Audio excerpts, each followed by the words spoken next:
what we did at first was we started out, and there's a common theme here. We try and plan out in Excel or on a Miro board what we're trying to do beforehand. And so we were thinking about like what are the go-to-market plays that we want to coordinate with sales. And so before even thinking about exclusions, we thought about the inclusions and then the different tactics we wanted to deploy. But something that come out of that was obviously a really robust exclusion list. So we have a number of different brands that we manage as part of the Cognism group. So firstly, ultimately, like you start with the brands. There are certain brands where somebody's an ICP and we don't want them to be served an ad for the other brands. So ultimately, we use Dream Data to dynamically exclude certain known contacts or accounts from some of the different brands so that we're not essentially duplicating our spend on one particular account, and we're trying to ensure that we're getting cut through for the right ICP, and there's that segmentation there.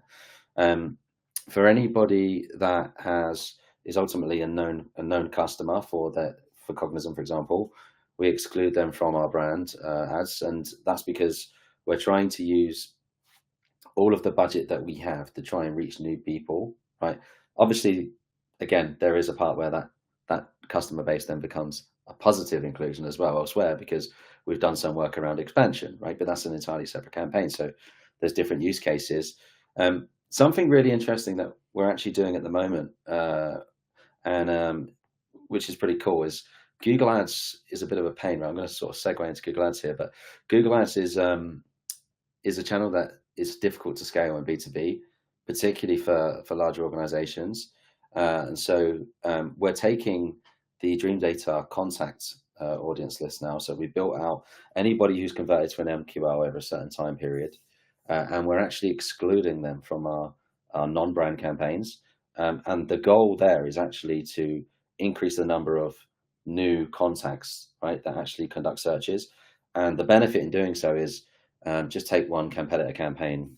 We target the largest competitor within our space, and it's ridiculously expensive to kind of go after all of the traffic. But actually, our goal isn't to win every click, right? Because we have a remarketing setup, which means that once we win the MQL, they then go into this remarketing sort of a pool where we constantly engage them, right? So the goal with Google Ads is everybody net new, right? And so for that particular campaign, we halved our spend, and it means that we can be much more efficient in the way that we prospect, and then we've redeployed spend elsewhere.